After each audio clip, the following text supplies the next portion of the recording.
seen him in action. He was pushing a basket, and I was under the bridge, and I was talking to everybody except him. He was the last person I talked to. He said, "Why didn't you talk to me first?" He said, "I should have talked." He said, "Don't you ever pass by a man pushing a basket and don't acknowledge him." I never do it in my life again. I talk to the person pushing that basket. "How's your day? How you doing?" I talk to the homeless people because they say, "Be careful how you entertain strangers." And most people that they came off the street and they got their career together, they won't even let you know that they've been through it. They try to act brand new. It's a testimony.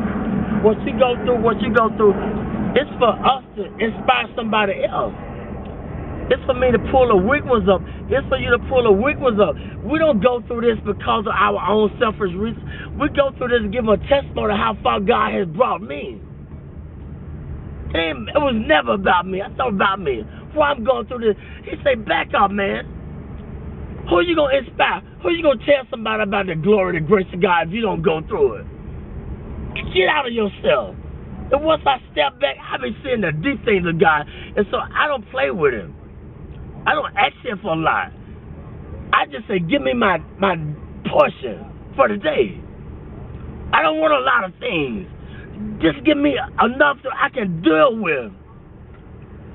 He said, "I give you, but fulfill your bond greater than you can ever ask. I know what you desire. I know what you need. But Lord, give me my portion where I can be grateful, where I can be thankful." They unthankful, they unholy, they ungrateful. They got a job, they don't want the job, they got 40 hours. You can't work on Saturdays, you can't work on Sundays. Now you got 3 days. They always complaining and griping and murmuring.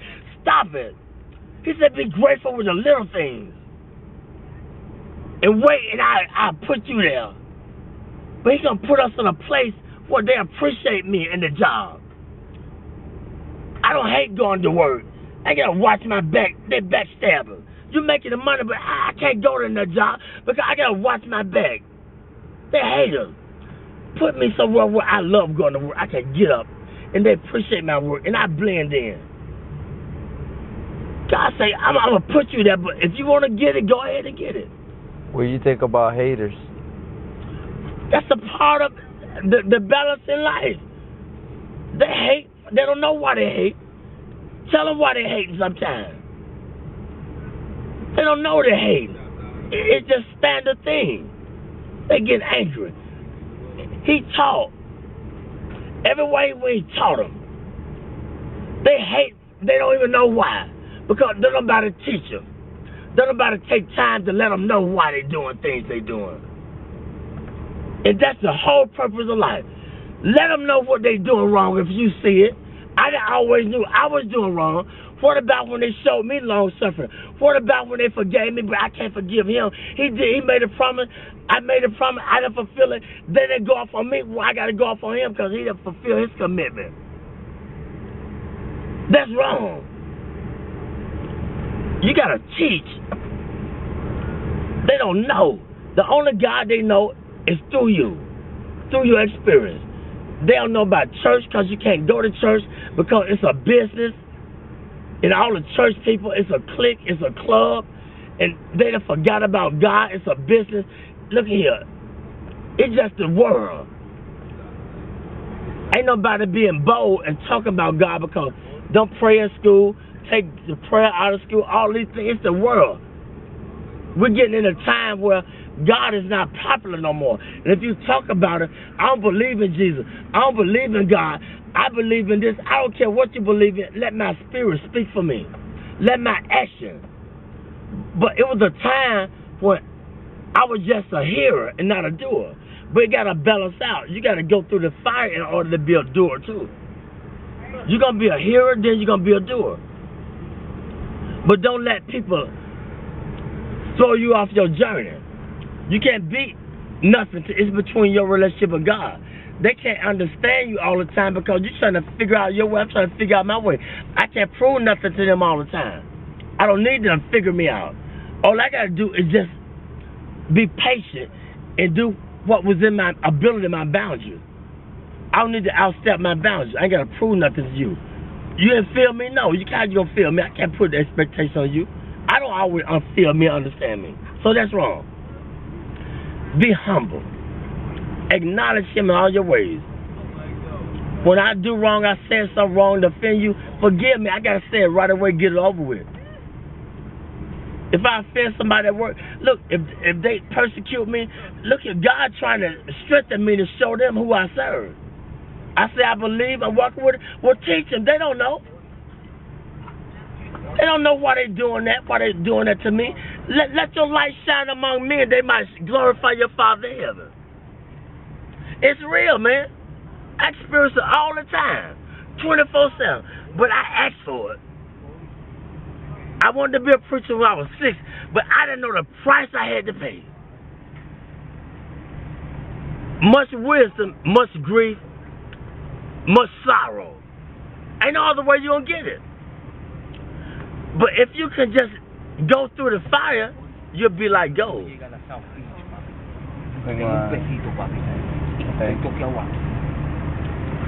The first thing they do when you go to a pawn shop and take what they do? How do they determine if it's gold plated or what? What they do? What kind of test they take it through? When you take the jewelry to the pawn shop, how do they determine if it's real or fake? They put it through the acid test.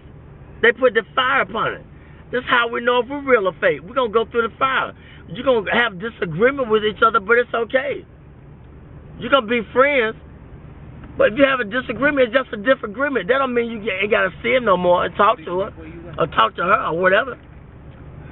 I want to go to work. I don't want to go to work because they're stressing me out on the job. You feel me? They ain't receiving me with my full potential. And I don't know why I don't want to go to work. I got to understand why. Why I don't want the job? Because something ain't right. And I got to acknowledge it. I ain't going to sell my soul for the job. God said, I'm trying to put you over here, or I'm trying to let them know through you, let your light shine. But I'm hating on them because they ain't feeling me. They don't understand me. Amen. You got to teach them. You see how they flee? Yeah. They want $1, want a quarter. He could have got everything that he needed if he just would have been patient, but it's okay. You recording this? Yeah. It's okay. I'm telling the truth. It's all right. I thank God for you. Y'all are blessing to me. A true blessing. I ain't got nothing to hide. My burdens are heavy, but when I'm weak, he's strong through me. He speaks through me.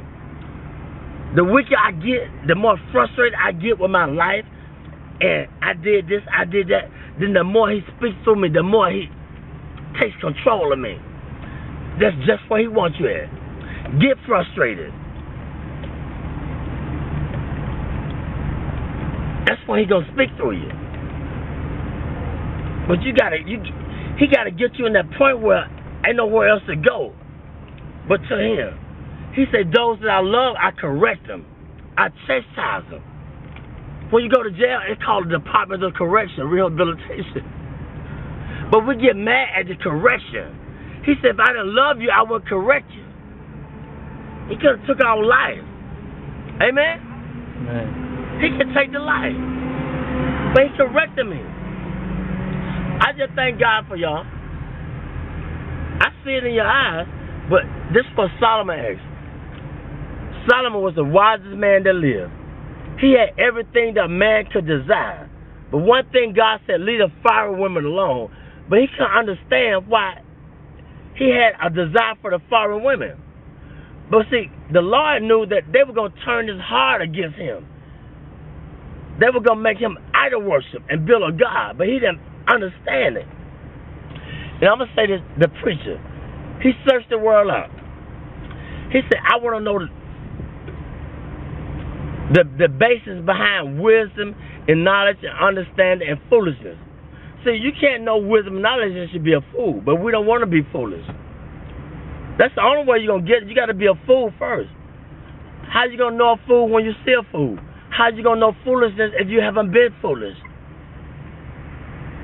Foolishness, it comes wisdom, it's painful. Because we think we all of that. We got a lot of abilities. We can create. We can send man to the moon. We can be inventors, but we're limited. If I understand that I'm limited, then that's when God takes control and gives me the wisdom that I desire.